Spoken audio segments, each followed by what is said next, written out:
guys, welcome back. Today we're going to pick up where we left off, talking about the philosophies of the Inquisition. Many Inquisitors blaze a unique trail through the galaxy, relying on their own judgment and knowledge to prevail. However, it is mankind's nature to seek consensus, a common path upon which to proceed, and Inquisitors are no different. At any time, there are scores of different philosophies advocated within the Inquisition, each considered the path of ultimate truth and salvation by their adherents.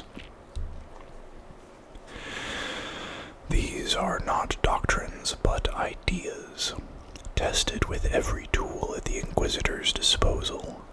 If an Inquisitor adopts one philosophy to the exclusion of all others, it is not because its principles fulfill a religious need, but because he or she has come to embrace its tenets as the ultimate truth.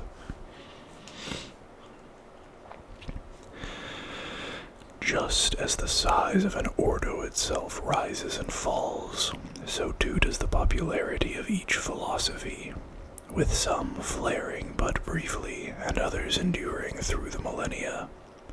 Though they are often pursued with the tenacity of religious belief, these are theories founded in reason and tested through scientific rigor. Inquisitors are, first and foremost, practical men and women. They do not waste their effort or time on ideas proven to be flights of fancy. These philosophies are often so broad that they cut across the inquisitorial disciplines, drawing like-minded inquisitors together from across many ordos. Such groupings are sometimes referred to as factions, but this is erroneous, implying a structure that simply does not exist. All are equal in a philosophy's pursuit, even though they might choose different methods. Thus, a Thorian, who believes that the Emperor's soul can be reborn into a new body of flesh and blood, might hail from one of many ordos.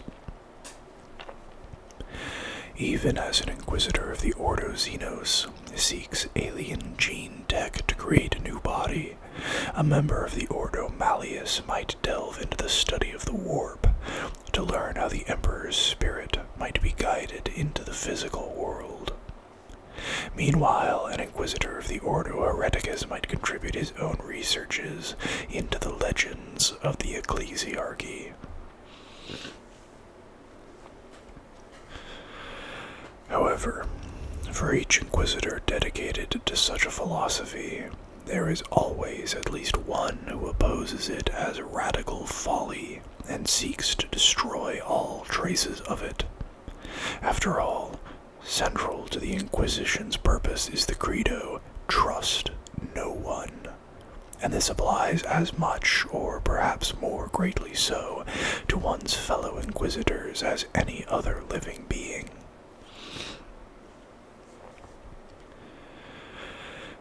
Thorians. The Thorians trace their origins to the Age of Apostasy and the overthrow of Lord Vandire by Sebastian Thor. To some Inquisitors, it is evident that Thor moved with a divine purpose, and was instilled with some of the power and charisma of the Emperor himself. It is their belief that the Emperor walks among us. Having been shorn from the physical realm by the wounds inflicted by Horus, he once again must choose vessels to do his work. The flesh maintained in the Golden Throne is not the Emperor, for he travels abroad, tending to his divine will, instilling his power into those who have been chosen. But these are frail, mortal bodies, which can possess only a fraction of the Emperor's power, and are ultimately destined to die of injury or old age. But what if the Emperor could be granted a body that does not wither and die, that could be his vessel for all eternity to come? The Thorians Thorians believe that such a thing is possible, that the Emperor yet waits for his new body to be found and created. In essence, a new Emperor will be created to lead mankind to its destiny and conquest of the galaxy.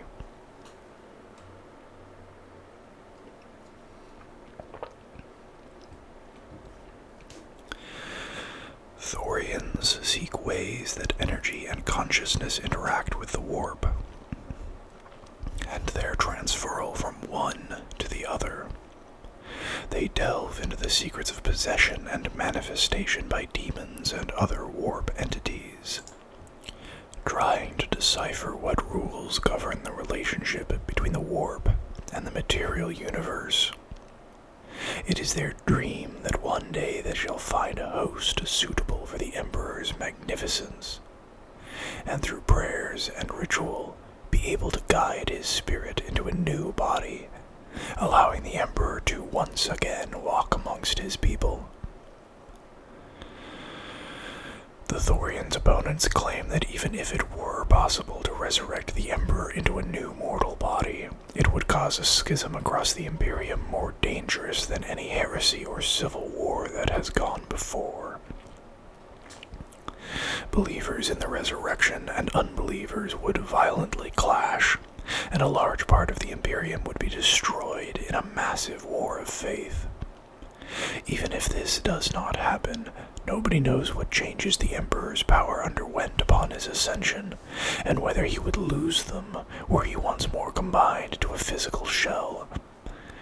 Most importantly, how would the Astronomicon work, were the Emperor able to move around freely once more?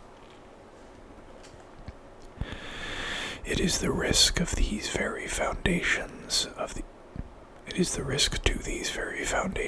Imperium that opponents to the Thorians find most worrying, and many believe that they are risks not worth taking. The Thorians, on the other hand, claim that to take mankind onto the next phase of evolution, the Emperor must be able to lead his people, both physically and spiritually.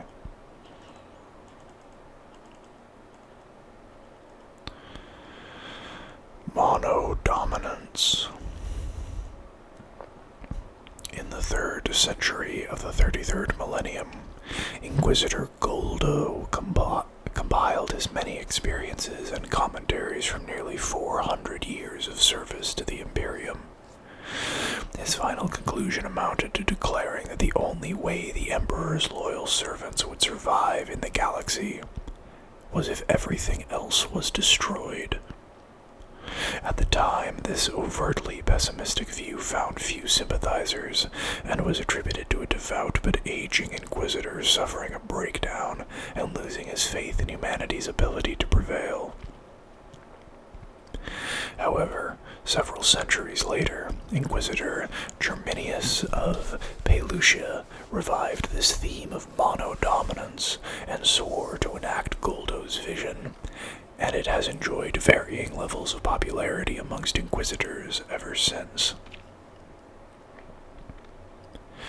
Monodominants have absolutely no tolerance for any kind of wayward behavior. There is no excuse for heresy, contemplating heresy, or for abetting heretics. Heresy includes mutation, religious deviation, aliens, psychers, and any other beings who do not conform to their view of the pure and loyal imperial servant. There is only one punishment in the monodominant philosophy: death. Mankind is fighting a war for racial survival, and the monodominants hope that if they kill off enough aliens, psychers, mutants, and heretics, eventually unnatural selection will prevail, and humanity will rise to its position of ultimate power. Monodominants are very militant, and will resort to the final solution of exterminatus more readily than any other Inquisitor. Unusually, they seldom work in secret, instead using their presence to stir widespread xenophobia and hatred, leading mobs of frenzied citizenry to purge their own ranks of the filthy and unclean heretics who threaten their future. They are utterly ruthless and unforgiving, inflexible and intolerant. They are generally the youngest and most hot-headed of the Inquisition, charging across the Imperium, leaving devastation in their wake.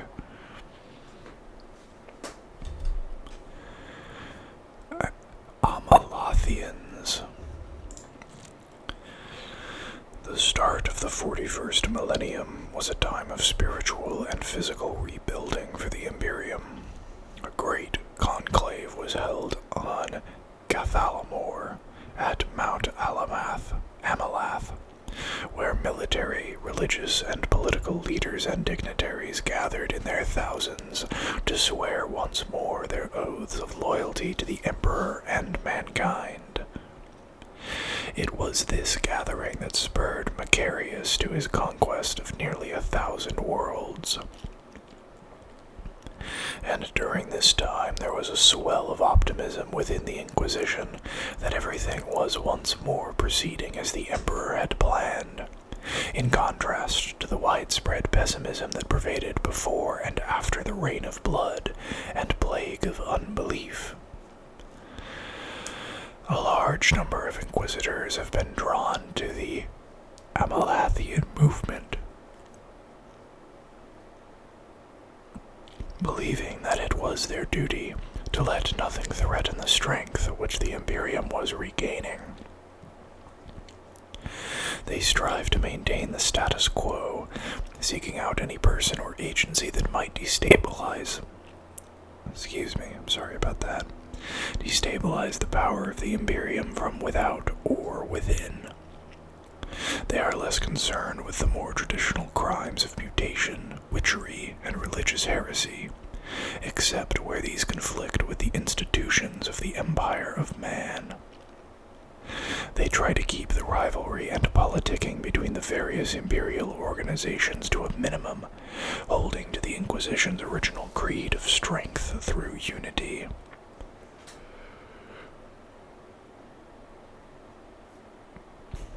Change is considered the most serious threat of all, for change can herald disaster.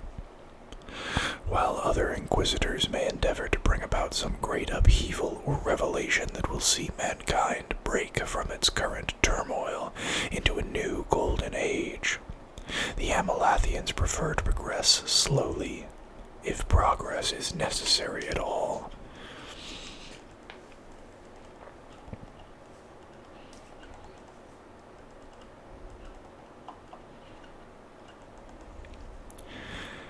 Xanthites.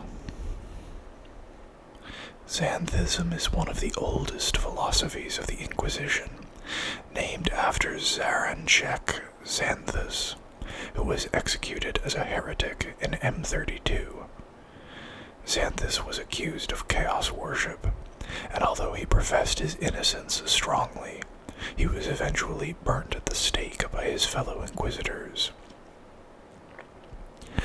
Throughout, Xanthus had maintained that he remained pure, though he admitted that he did on occasion utilize the forces of the warp and chaos to achieve his goals. It was his firm stance that such power could be harnessed without the spiritual corruption of the wielder that was to be later taken up by other Inquisitors.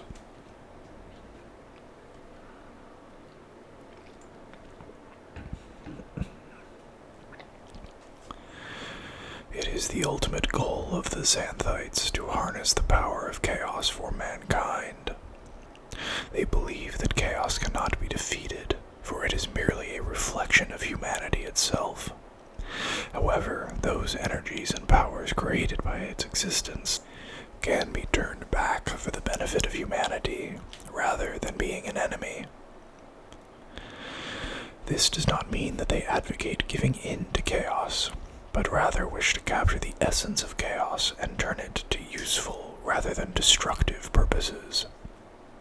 In the same way as the warp, that roiling realm, of the very stuff of chaos allows warp travel, so too can other facets of chaos be controlled, tamed to the Emperor's purpose.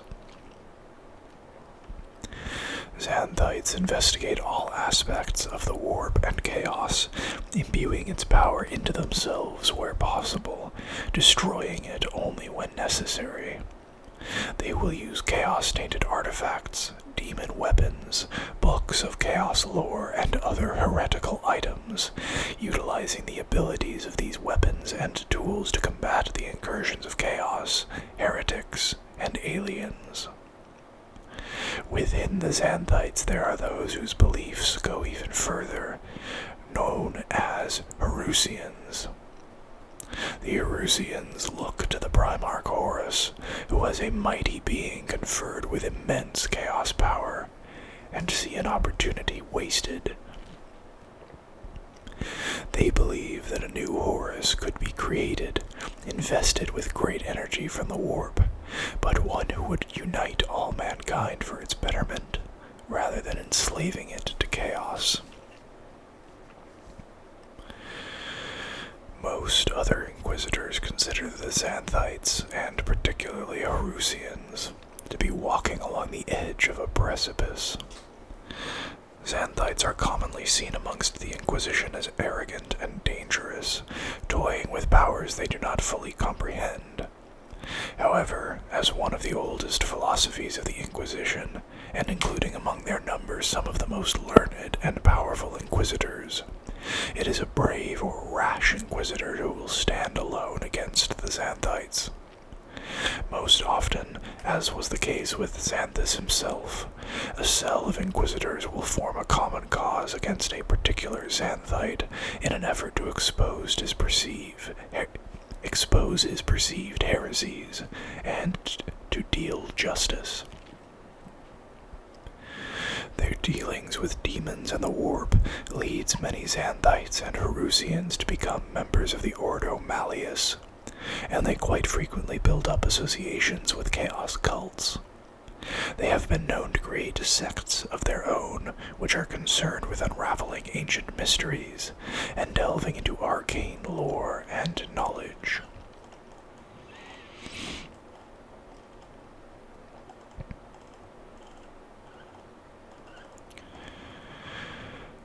Recongregators. According to the Recongregation philosophy, the Imperium has become corrupt and decayed. It no longer serves the purpose for which it exists, and works in spite of its massive organizations rather than because of them.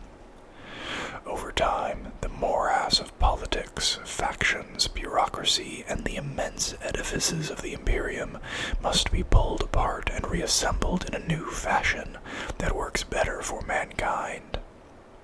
If the Imperium is allowed to continue to stagnate, it will eventually fall apart, and humanity will fall prey to the unnumbered perils that it faces. Recongregators attempt to destabilize the imperial organizations from the inside, replacing corrupt and conservative leaders with people who have more radical views and a will to change. Most are wary of too much upheaval, though, preferring not to destroy something utterly, but to subtly change it and shape it to their will. Recongregators are mostly found within the Ordo Hereticus, where they can learn of individuals who may be useful to their plans.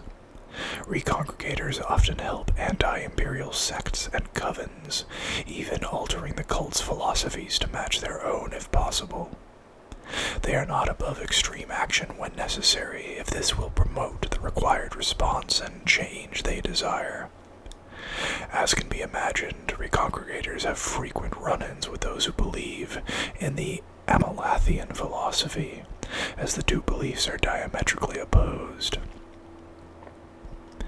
This can lead to conflict between Inquisitors of the two concepts, with one working to destabilize or overthrow a particular person's or organization's power, and the other striving to maintain it.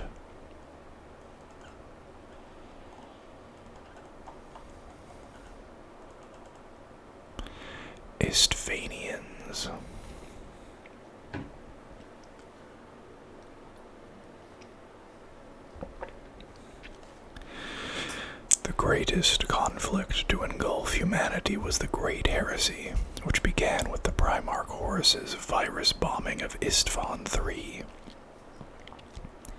Although the Horus Heresy saw the destruction of entire worlds and devastation on an unprecedented and unrepeated scale, there are some Inquisitors who see it as one of the moments during which the Imperium and mankind's future was forged. From the Horus Heresy came the great military changes that saw the breakup of the Space Marine legions and the division of Navy and Guard, the Emperor's ascension, and the creation of the Ministorum, and many other events which shaped the Imperium of the present. It is the goal of the Istvanians to strengthen humanity through adversity, believing that the human race is at its strongest in times of turmoil and conflict. From periods of greatest upheaval have come the greatest leaps forward in technology, faith, and galactic dominance. Did not the Horus Heresy weed out those Space Marines disloyal to the Emperor? Did not the Age of Apostasy herald the coming of Sebastian Thor and the reformation of the Ecclesiarchy? Did not the great battles fought by Macarius's armies shine like a great torch in the dark times of the early 41st millennium? These are the arguments they put forward. The Istvanians claim that only when it is hardest tested, does mankind show the true strength that lies within it. To this end, the Istvanians endeavor to propagate strife and conflict for mankind's own greater future. Istvanians fan the fires of war and hatred so that mankind will stay vigilant, that its warriors will be skilled and ready, and so none will believe that they have done all they can. They are a bombastic and obvious creed, flaunting their warmongering ways, instilling those nearby with a fiery zeal to fight for themselves and the rest of mankind. They pit faction against faction, world against world, so that the survivors will be the stronger for it. Istvanians will stir up trouble wherever they go, exploiting the phobias and prejudices of imperial commanders, military officers, and the general populace to breed superstition, suspicion, and violence.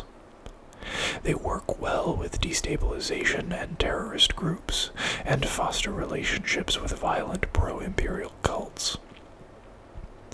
Quite often they will build up the power of these secret societies and sects, only to reveal the threat that they pose to the authorities, urging the faithful to bring torch and sword to purge the corruption within. And that is where we are going to end this video. I hope you guys enjoyed it. If you did, please consider liking the video and subscribing to the channel. And I'll see you guys next time. Bye-bye.